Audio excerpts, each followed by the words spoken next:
Hi, in this program, we'll be talking about how this year will be the year to start a new beginning, to get on the path of liberation, of freedom. What does liberation mean? To me, liberation is healing. We can't heal if we're still being enslaved by the society's point of view, by our thoughts, by other people's perceptions of us, by history, by the past, by guilt and shame, by greed, and the list goes on. If we want to move forward with a fresh, brand new beginning, so the future is different from the past, we must start the journey now. And I'll share with you also the actual practical steps on how to take it to the next level. I'll explain the why and the how. Knowledge by itself is not enough. We need to put our knowledge into action. Just because we have read books on learning how to swim, it doesn't mean you can swim.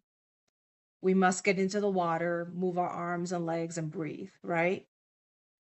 In addition, I'll be sharing some common obstacles that people face on this journey and how to take care of them.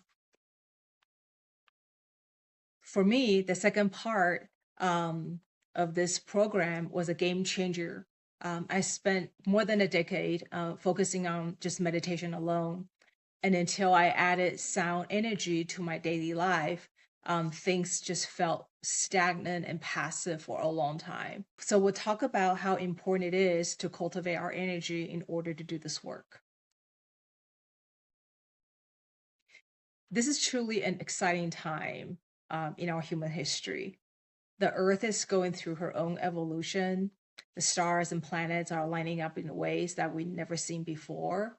And because of this historic cosmic shift, our old way of thinking and behaving is dissolving, is collapsing.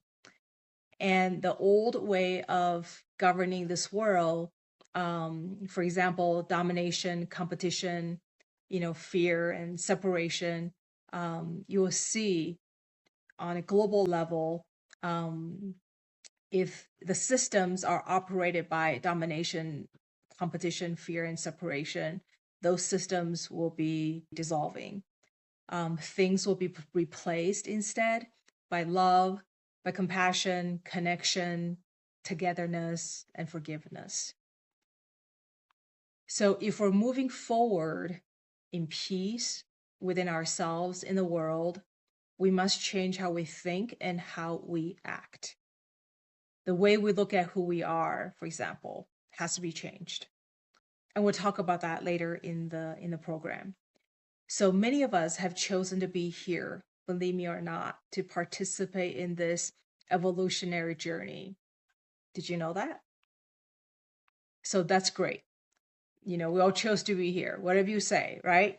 But how am I supposed to navigate life in the middle of this chaotic world? I mean, everywhere you look is instability and lots of emotional turmoils. Who do I follow? Who do I listen to? What TV, what channel do I watch? My intention why I'm here is to let you know that you can live a happily fulfilled life. For example, if you asked people, most of them would say the meaning of life is to be happy. And it's regardless of what culture they're from, what language they speak, what nationality they belong to. Most of us just want to live a happy life. So, what is happiness? When we're kids, getting good grades or being popular in school made us happy.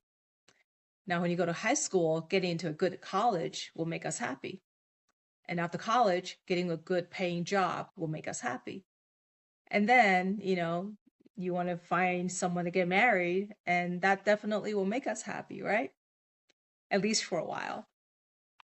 I'm just joking. So, if the definition of happiness keeps changing in your life, it depends on your external life circumstances. So, what happens when we are no longer working and the kids have grown and left the house, and we have done everything that we set out to do? We're retired. Now our joints are achy, getting out of bed in the morning. and things are reminding you that, your life is limited to. I mean, if you think about it, nothing in the world, really, nothing. Not money, not status, fame, titles, not even your health or family can truly bring you eternal happiness. And do you know why? It's because nothing lasts. Nothing in the world lasts. Everything changes. That's actually one of the laws of nature, the law of impermanence. So let's look elsewhere. If we cannot find true happiness outside of the world, outside of us, maybe we can find it in our inner self, in our inner world. To me, happiness is freedom. It's liberation from everything outside of us, things that oftentimes we have no control over, right? If we can be free from things we have no control over, then we can really experience that sense of wonder and joy whenever you want, whenever you think about it, whenever you put your attention to it. And that's right here and right now. I will give you a scenario to do this practice. So I'm going to ask you to, if you can, close your eyes wherever you are. Make sure you're not driving or working or doing things that you shouldn't be closing your eyes. And if you cannot do this exercise right now, pause the video and then come back to it later, okay? But if you can, let's do this together. Let's go ahead and close our eyes wherever you are and just have this moment of solitude and presence just for a few minutes. And I'm going to ask you to invite yourself to breathe and allow your abdomen to soften and relax.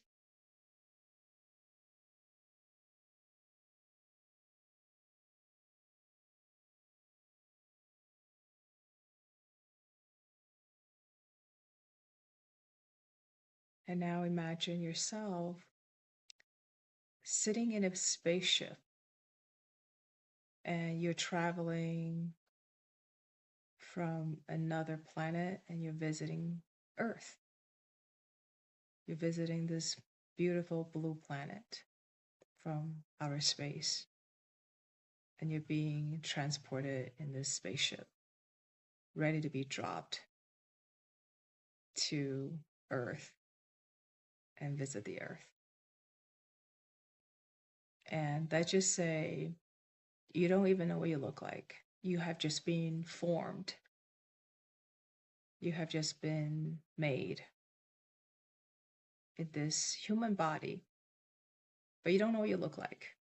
There's no mirror, and you have no history, you have no family, you have no name.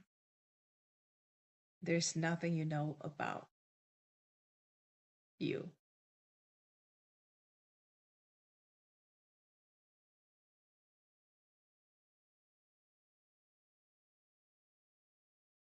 And I want you to think about that for a second. How are you feeling? You know you exist,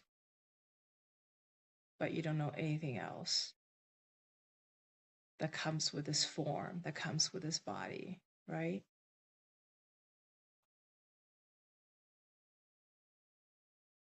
And whenever you're ready, you can open your eyes. We'll come back to the lecture now. And so for me, if you have felt just a little bit glimpse of, that feels free, that feels wonderful. That's my definition of freedom and liberation. And in my opinion, when we're free, we can heal. Because what is healing? In the modern world, healing is simply treating symptoms, especially in the Western world. For example, if we have diabetes, we take pills to lower the numbers.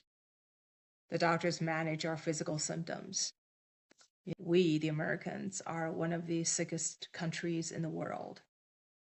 And I think people are starting to realize that now, that this current paradigm doesn't work.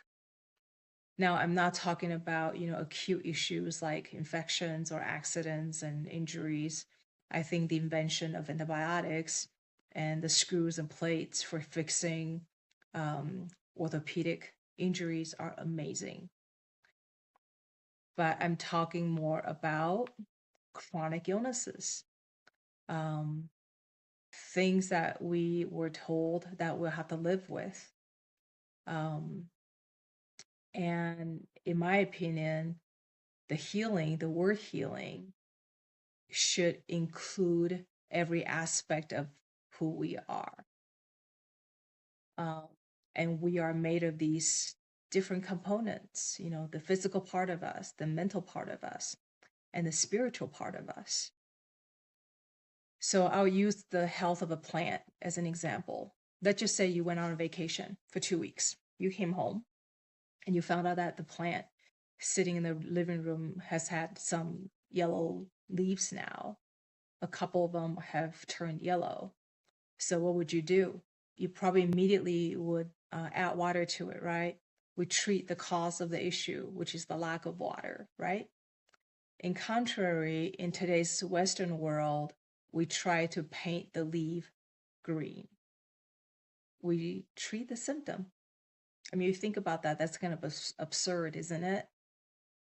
Now, if you look at our health by looking at every aspect of who we are, physical, mental, spiritual, now the word healing will take us to a totally different level. And at this point, I'm going to share a story, and it's a true story, but I wasn't the person who actually was in the story. This was shared by a good friend of mine. We did hospice work at that time together. So she was assigned to visit this 27-year-old young man, and he just passed his bar exam and became a lawyer. And then soon after that, he got diagnosed with stage 4 cancer. And he had refused pretty much all kinds of palliative care and visits from chaplains and nurses. So my friend, who was an end-of-life doula, she was assigned to visit this young man. So she walked in, and he immediately sent her off. He's like, I don't want you to be here. Everybody's trying to tell me to keep fighting, keep trying this chemotherapy and doing that procedure and this and that. I don't need anybody to tell me what to do. Please go away. And my friend, she was very compassionate, and then she just said, no, I wasn't going to do that. I was just going to come here and sit with you. Is that okay with you? And he nodded. So she sat down, and they just sat together in silence, which I think is a very beautiful thing. Sometimes we forget sitting by the bedside of someone passing in silence, in presence, is actually a beautiful offering. So after about 20 to 30 minutes of sitting together, the young man finally spoke, and he said, thank you for not telling me what to do. In dying, I'm healing. And he said it with a smile on his face. And he said, I'm finally free. My whole life, I was constantly told what to do.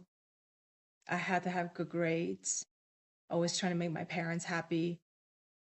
I got into an Ivy League law school, and I got this job offer in San Francisco, and then I got this diagnosis.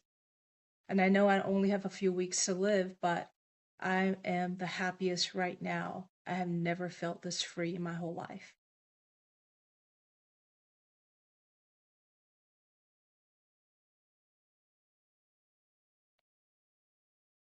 So at this point, I will ask you to kind of pause and reflect on what was just shared. You can pause the lecture right now and write down your thoughts in your journal entry. I think it would be a great idea to start writing things down as you do this program. Um, it's not just a way to process, it's actually sometimes you want to look back, say 6 months or 12 months down the road, you want to look back on what you wrote. Um, Sometimes it will be another way of seeing your own evolution. Um, but if you don't want to write anything down right now, that's okay. Whatever you want to do, it's completely your choice. I won't need to read it, but if you want to share it with me, please send it over. Um, but more important than not, this is actually for yourself. Okay.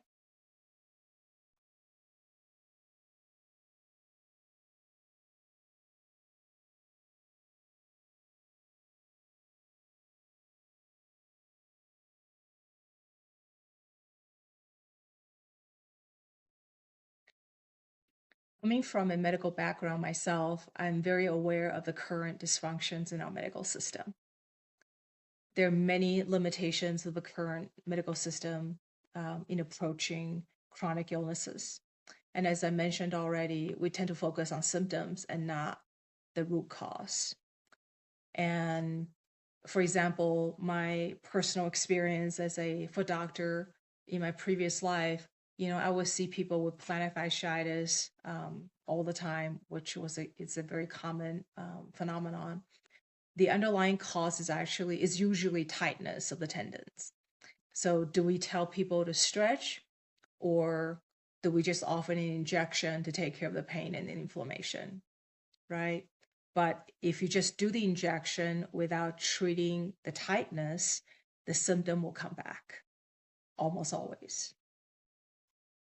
In addition, do you know what the third leading cause of death is in the United States? It's something we call iatrogenic. And what that means is it's caused by medical treatment leading to unintentional adverse reactions, such as, drug interactions, side effects, allergies, complications from surgeries and procedures, etc. Third leading cause. Just think about that. I think that's crazy. And then another thing that why the current medical paradigm is not working is that when we prescribe pharmaceutical drugs, prescriptions, they work on the chemical reactions of the cells. And so they suppress the physical symptoms and not really address the root cause. And on top of that, all drugs have side effects. And sometimes these side effects cause further problems down the road if you use them chronically. So I'm hoping to bring science and spirituality together, and how we need more than just science to solve many of our current problems. And everything I share here is my knowing. We can only truly know something through experience, right? You cannot say you know what honey tastes like until you actually have tasted honey, right? You can read about it, all the words to describe honey. Oh yeah, it's slightly yellow, it's sweet, it's gooey, blah blah blah. But it doesn't matter what those words point to. If you have never tasted honey, you cannot say that you know what honey tastes like. So basically, what I'm sharing here is everything I have experienced. And I learn through experiences. That's how I am, that's how I work. Someone tells me something, I'm not going to just follow it. I need to go through it myself. So I was born in Taiwan and in a Buddhist family, but I didn't know anything much about it except for the rituals and going to the temples. My family and I immigrated to the United States. So trying to assimilate to the American culture, and went on to become a foot doctor. I went to church, got baptized, married, have kids, seeing patients, doing surgeries, running a clinic, all that stuff. And so life got too difficult for me with too many responsibilities. So I started meditation. Then I started teaching meditation. And then I got interested in hospice work, psychedelics work, and theology. And then now I'm discovering the magic of sound, the magic of this vibrational energy, and how everything is just coming together beautifully. So I feel like with my experience, it's really about the combination of science and spirituality of the Western and the Eastern cultures. And I don't have any words to explain how this all came about. And I just know that every step of my life has been guided by something larger than me. And I want to share with what I know with people so they don't have to spend 20, 30 years trying to figure out things by themselves. And that's really why I'm doing this and why I'm here.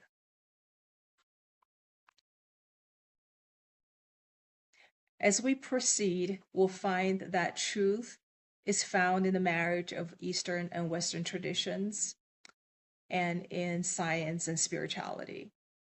It's not either or, it's in both. It's actually in everything. When we think we know it all, then we are kind of screwed, because keeping that mindset that anything is possible, and I don't know what I'm going to find out, but that's okay. I'm not sure what would unfold, what I will learn, but that's okay. That mindset of curiosity, of not knowing everything is okay, is so important.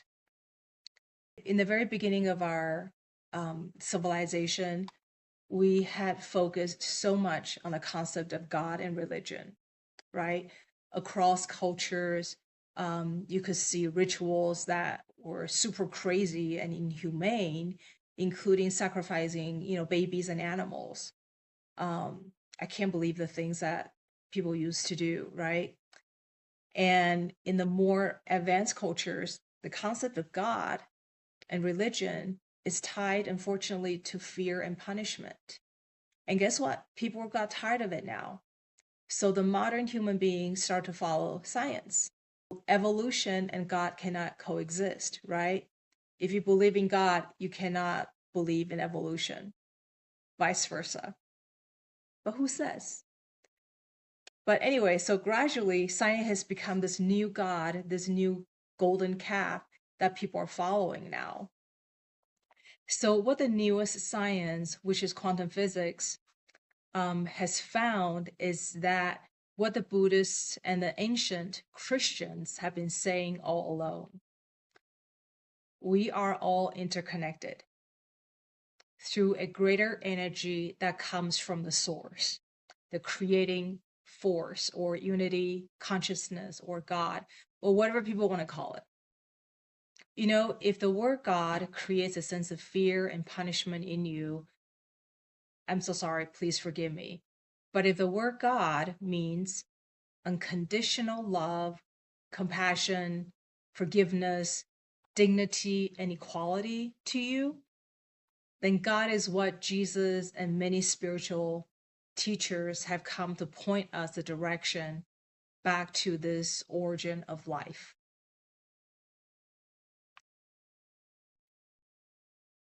In quantum physics, they have found this quantum field that if something is happening on this end of the field, everything else is affected by that happening, even far, far away. And many quantum physicists are consulting Buddhist practitioners wanting to know and learn more about these ancient Buddhist concepts and teachings, because of what they're finding is showing is supporting what the Buddhists have been saying. This interconnectedness is one of the core teachings in Buddhism.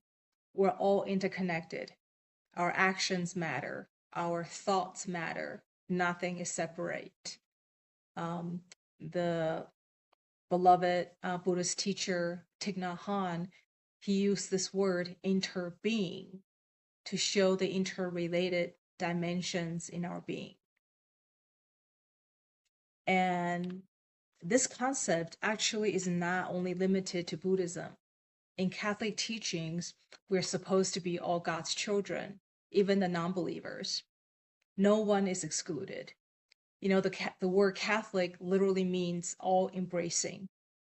But unfortunately, it was the later Christians, especially during the medieval times, had distorted the original meaning of Christ's teachings.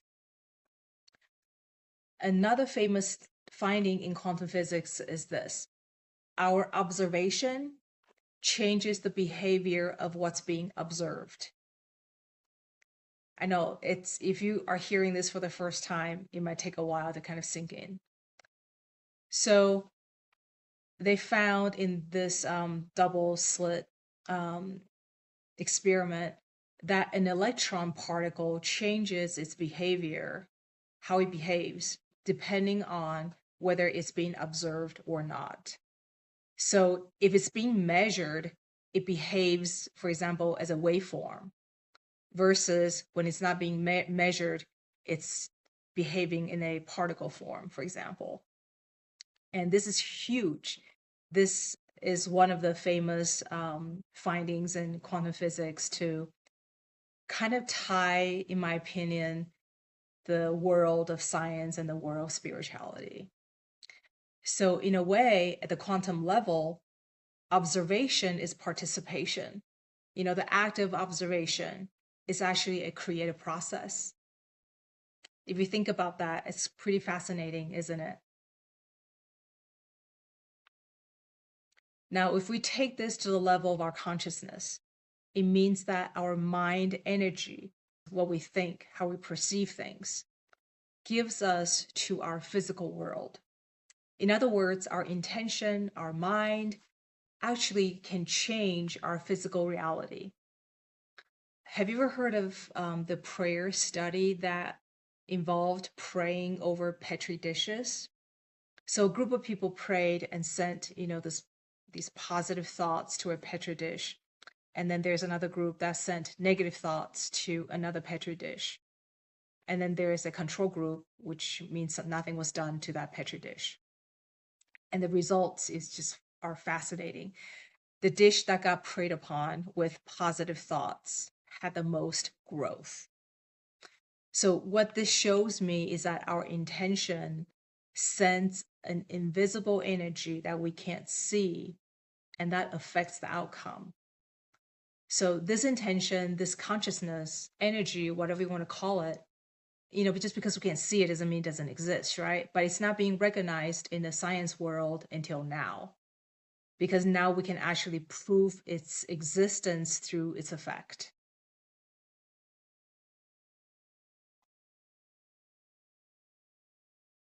Now we know our thoughts affect our physical world.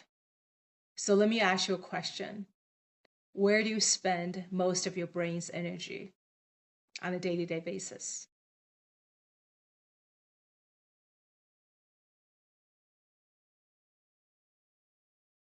So this concludes our chapter 1, our first chapter. There will be so much more to come. But before we start learning how to meditate, it is so important that we know how to ground, how to regulate our nervous system. And the reasons why and all that. I'll go over these things in more detail later in the program. But for now, to start off, we'll start practicing how to do what I call belly breathing, or some people call diaphragmatic breathing this week. So please listen to the audio tapes on this topic. Actually do the practice to breathe this way. Without actually doing it, nothing is going to happen. Nothing is going to change. Again, knowing it and doing it are completely different things. So this is very important, okay? So bye for now. If you have any questions, please reach out, and I'll see you very soon. God bless.